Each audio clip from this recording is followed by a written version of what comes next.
bear with me. I'm trying out a new ring light that Graham went out and got in pennies. And I haven't recorded a video like this in a while, so I'm getting there. I don't know what to do with that wire. It's a very long wire. Anyway, welcome.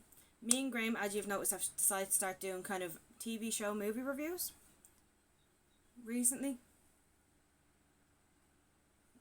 I don't know what that noise was. So the first one I want to do is just because like I'm rewatching it again. I'm going to do a review on Judy and the Phantoms. For those who don't know, Judy and the Phantoms is...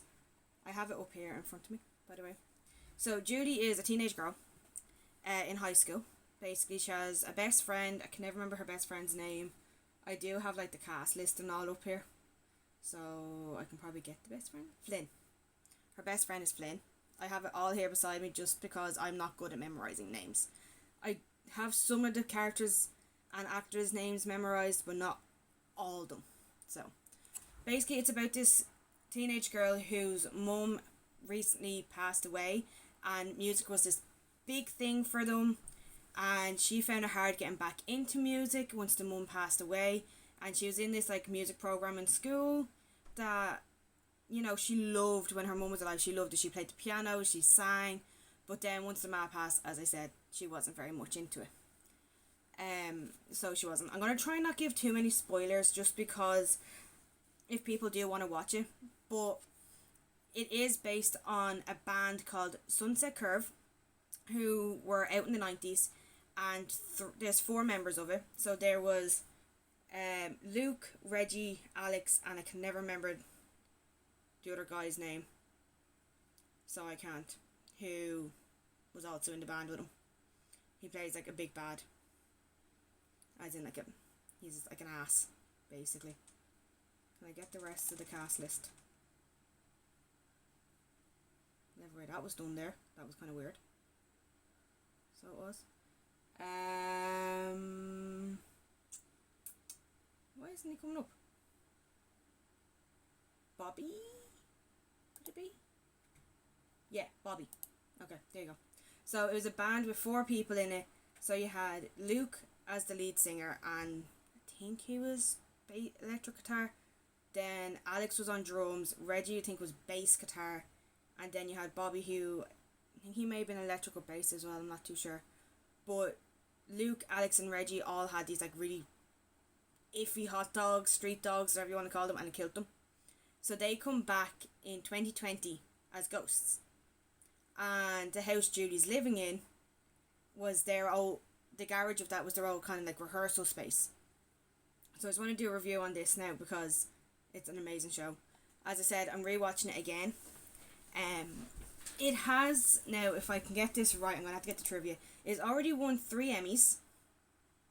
So it has. See if I can find the awards for. I know it won for Best Song for Unsaid Emily, one of my favourite songs ever out of the show.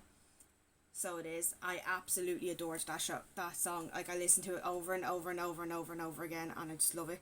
The show is, yeah, there's a bit of romance in it, but it's not like a girly show in a sense, because most girly shows, they have like the romance and they have like the boyfriend, girlfriend and all, but because of certain reasons, again, I don't really want to spoil the show for you, but in order to give a proper review, I kind of need to say certain things. So, spoiler. I'll probably put a spoiler up. I am going to start just talking about it, basically. So, spoiler. I am going to give away information. The relationship between Judy and Luke, as much as you want them to be, like, together, you know they can't because he's a ghost. Which is really sad because they both do have feelings for each other. But it's like a connection that goes deeper than like boyfriend girlfriend. So it's like a connection, I don't know how to kind of word it, it's this deep understanding for each other and respect and everything. Like, it's such a nice and different type of relationship to have in a series that doesn't revolve around dating and kissing and all that. You know, it's a better kind of relationship, a more, I want to say grown up, but it's nicer. I like that relationship with them. So I do. Um, I lost my train of thought because I keep looking at my window. I do apologise. I should probably have my blind down when I'm doing these videos so I don't look out the window. But currently there's only one season. That's why I'm doing a review now, because currently there's only one season. It, as I said, it has 3 Emmy trophies, or Emmy wins, daytime Emmy wins. One for music, I think one for costume, I think one was for editing. I can't remember the last one, but they have another like 13 nominations or something gone in. The lead actress Madison, who plays Julie, she's actually been nominated as well, and this is her very first acting role, bear in mind. So it is like, this is her very first acting role. She's never acted in anything else, and so she automatically is after being nominated for an Emmy. So, like, wow, brilliant start to the career, I can tell you. I'll probably go through the actors. So you have Madison Reyes, that's her first acting job. Then you have Charlie Gilsbury, I think is how you pronounce his name. He plays Luke. He has acted before. I think he's been acting, since 2014. He's kind of been in a few things you might know. So Degrassi is one of the things he was in. So it was. Apparently he was in New Charmed as well. Didn't know that. I'm looking over. And he has a few new movies coming out. So he does. That are in post-production at the moment. Then you have Owen Joyner, or I think that's how you pronounce it. He plays Alex the drummer. He has acted in a little bit before as well. He was a Nickelodeon actor originally. So he was. He was in an episode of Thundermans, Henry Danger, a show called Night Squad, who he also starred alongside one of the other actors of Judy and the Phantoms. And then obviously Judy and the Phantoms. Again, no season 2 yet. Netflix hasn't picked it back up for season 2, which is very annoying, but anyway. Then you have Jeremy Shada. He would be my favourite. He has done a lot of acting before. So he has been acting since, if I can get all the way down, because he's probably one of the band members that's done the most acting. He's been acting since 1999. So he's been acting from a very, very young age. He's done video games. He's mostly done voiceovers. So he has. He was in Ghost Whisperer for 2 episodes. That's pretty dope. I love that show. And apparently Lost. Why did I never notice that? I need to go back to watch that. Anyway, Cold Case he was in. He was an additional voice of Cloudy with a Chance of Meatballs. But then in 2009, he got a big role as Robin in Batman the Brave and the Bold. And then in 2012 was when he made his big break. Okay, hang on, I'll go on to that now in one sec. He is the voice of Finn in Adventure Time, and he's been doing that since 2012. So he's been doing that for what? Nearly 10 years? So he's the voice of Finn. He's also, apparently was in Paranorman. He was a pug. Didn't know that. I'm literally only looking over everything now.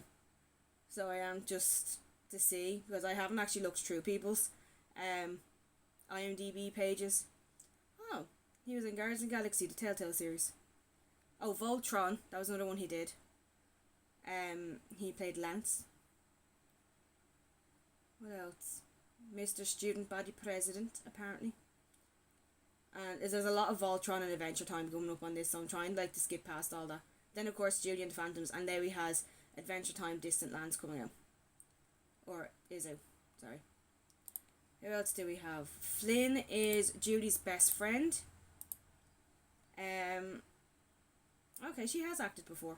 I wasn't sure because she doesn't have a picture. And most IMDb pages would have pictures if you've acted before. So she was in Blue Bloods, Man and Wife, Ready Player One. Ooh. Ready Player One, didn't know that. Oh, she was in Descendants. Oh yeah, she was Cecile. Oh, I remember now. I was like, who is she again? She played...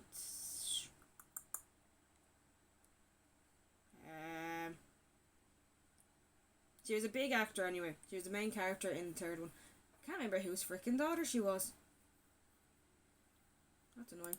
But Kenny Ortega is the choreographer for this, and he has a lot of his family in this. So you have Jada Marie. She plays Finn. Oh, my little starlings are back. And then you have, where is his name? Bobo Stewart. He plays Willie in it. He's another ghost. He's a skateboarder who kind of falls for Owen, and Owen kind of falls for him, kind of thing going on there. Then I think it is, if I can, he's the big bad in it. I can't remember. There's another person in the show that Kenny Ortega also worked with. So he has a lot of family in it, basically. Oh, there, Cheyenne Jackson. There he is. He played what was the name of the person he played in Descendants again? Hades. I was going to say the devil. He played Hades in Descendants. So there's a lot of good actors in it. Like, there's even, that's only like the basics. There's a lot more in it. There's Sasha Carlson. He's an amazing singer. He busks out on the street. I don't think he's really, I think he may have acted a little bit. Yeah, he has. He's acted a little bit, but he's kind of new to it as well. He was mostly in the background of shows, and now he's made his big break in this. Savannah Lee May, she was, I'm pretty sure, on the night one. Yeah, Night Squad. She was with Alex, or Owen, even.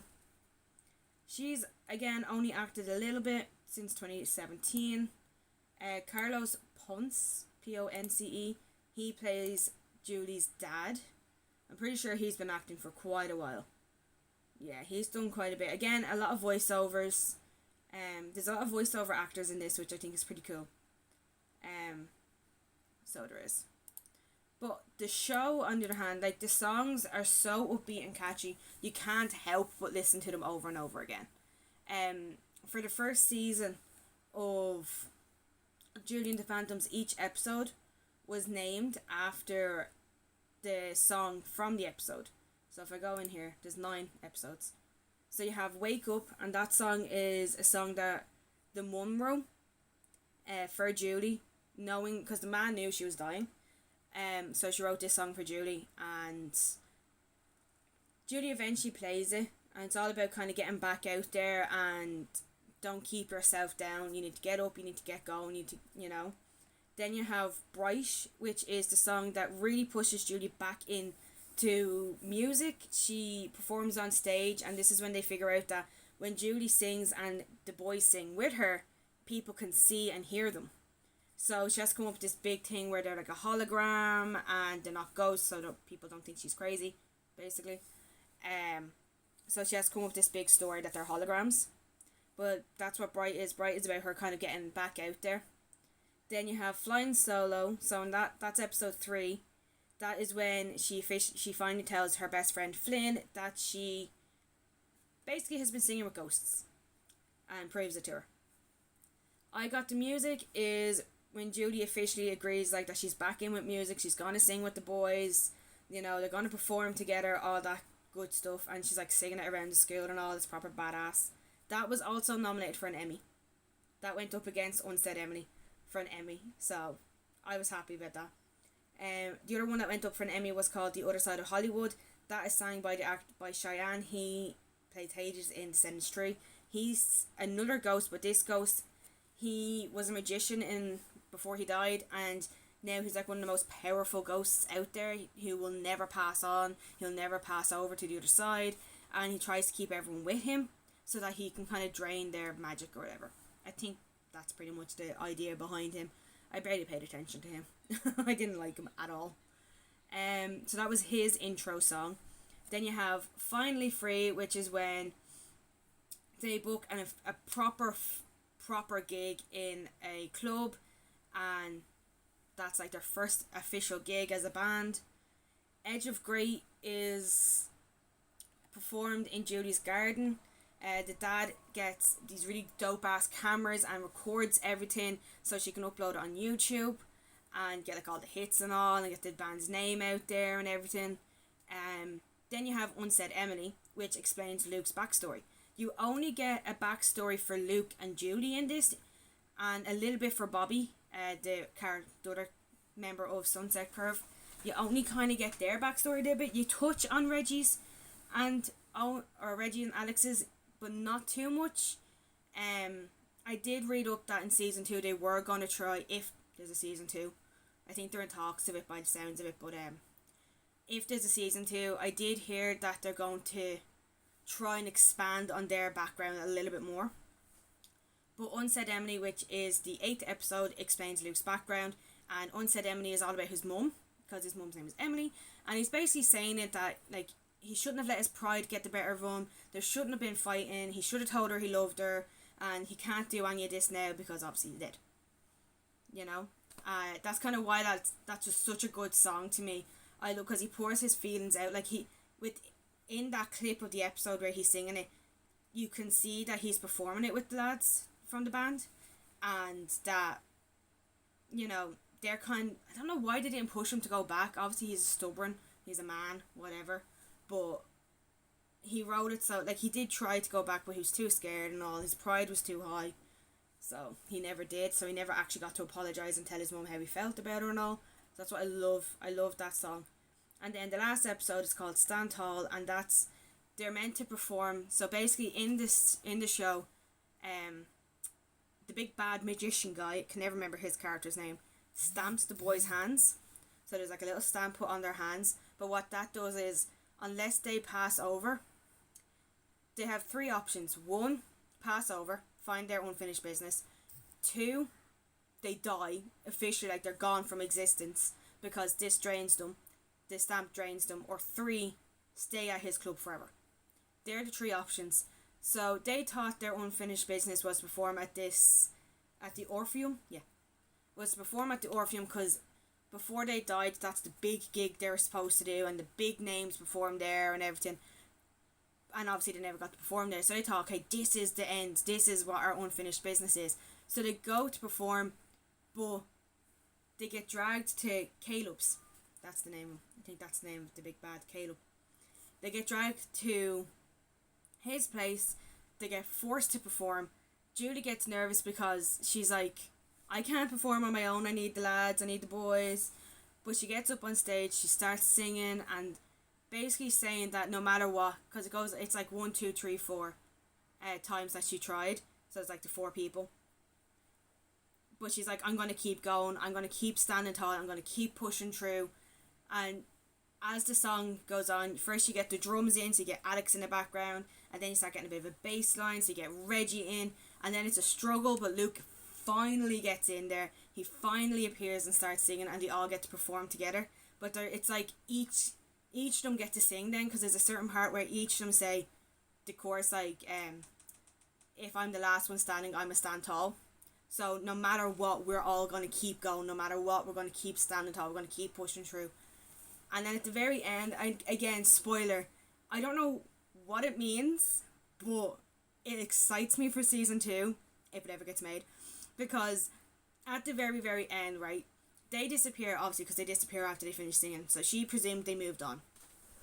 She goes to the garage, and she basically says, I'm sorry I didn't get to say goodbye, but I'm saying goodbye now to you, and blah, blah, blah. And of course, Reggie being Reggie is an idiot, and he goes, it's okay, kind of thing. He's not meant to, they're meant to be hiding, because they didn't want her to see them. Turns out that wasn't her unfinished business, so it wasn't. But she was like really upset, and when you're upset, all you want to do is like give someone a hug. And Luke comes up and is talking to her, and she tries to give him a hug to say goodbye, and normally ghosts you just go through them, but somehow she was able to hug him, and he started glowing, and I was like, ah! So she called the other 2, she called Alex and Reggie over, and they did this big huge group hug, and the stamp on their hand just disappeared, but she was able to touch them, but they never said whether or not people could see them. So like my thing is now for season 2, is there going to be like a thing where maybe if she's holding their hands, everyone can see them, or, you know, maybe people can actually see them now, even though technically they're dead, which would be weird, especially for the parents. So I'm like, what's going to happen? I'm so, like, the whole Julie and the Phantoms fan base, basically, they have been stop petitioning Netflix to renew it, to get a season 2. They have so many awards. They have such a big fan base. The ratings when it first came out were sky high. People have been rewatching the show 10, 12, 20 times in a row. Like, they're constantly rewatching the show. Like, each episode that I'm looking here is at least a 9 on IMDb. It's basically a 9 stars out of 10. Like, honest to God, I think, can I give you an overall rating? 8.5 out of 10. That is not bad. Why is the rating going down though on IMDb? Oh, because Loki. Loki came out, and there's a few other bits that are after coming out that's after making a shift. And that's probably why. But what you call it? It's such an amazing show, and the fan base is so high, so it is, that I don't know why they haven't brought it back. Like, Kenny Ortega's is up for it. Like, he has the script and all ready and waiting to go. Like, he's already did an interview saying, look, this is what we want to cover in season 2. And the guys, like, the amount of live streams that the main characters have done, and they're like, look, we know as much as you at this stage. We're still waiting. Like, we want to go back. We want to get back to it. But nothing's been happening. I would 100%, if you haven't watched it yet, would 100% recommend going off and binge watching it. I nearly binge watched it in a day. The only reason I didn't is because I fell asleep. I had to get to sleep because I was doing work the next day. I finished it the next day in work, because I always go in early. So I finished watching it, and I was like, I really watched the episode of Unsaid Emily for the first time in work, and I cried. And you should have seen me trying not to cry in work, because like one of my co-workers was like across the room, and I was like, don't look at me. Because it was such a sweet moment. I was like, oh my god. But I would highly recommend it. 10 out of 10. I'll give it a 9 out of 10 at the moment, just because there's no season 2, but I would highly recommend it. The storyline is perfect. The music is amazing. It's so upbeat, and it just makes you want to get up and dance and sing and belt out the lyrics. And I friggin' love it. I actually have a t-shirt. I'm not finished it yet. So I won't show it. It's not going to be fully done yet. But I actually have like a t-shirt being made. I have to finish that now during the week. But I'm currently in the middle of making that t-shirt. It's my Julian the Phantoms t-shirt, and it has like things to do with the show, and on the back is going to be like all the song lyrics. I friggin' love the show. I've never wanted to design a t-shirt for a TV show before, and I friggin' love it. Like, I'd be willing to get the 3 little ghosts tattooed on me. The only other show that I've got tattooed on me is Stargate, and I'd be willing to get them 3 little ghosts tattooed on me, because I swear I friggin' love the show. It's my all-time favourite, one of my all-time favourite shows at the moment. Hasn't bet Stargate yet, but that's because Stargate has about 10 seasons, 2 movies, and 2 spin-offs. So, not going to beat that yet. If it gets a couple more seasons, you never know. But yeah, I'm going to go record some more videos, so if you constantly see me in my East High top, I do apologise, but I'm trying to bang out a load of videos today, because I've fallen behind. But anyway, 10 out of 10, highly recommend. Pray there's a season 2. Gonna keep fighting for a season 2, 100%, cannot wait. Highly recommend watching it. It's over on Netflix, if I didn't say that. It's on Netflix, go watch it. Amazing. Amazing. You'll love the soundtrack. You'll be listening to it on and off all day, like I do. So, highly recommend it. Anyway, hope you liked the video. Bye.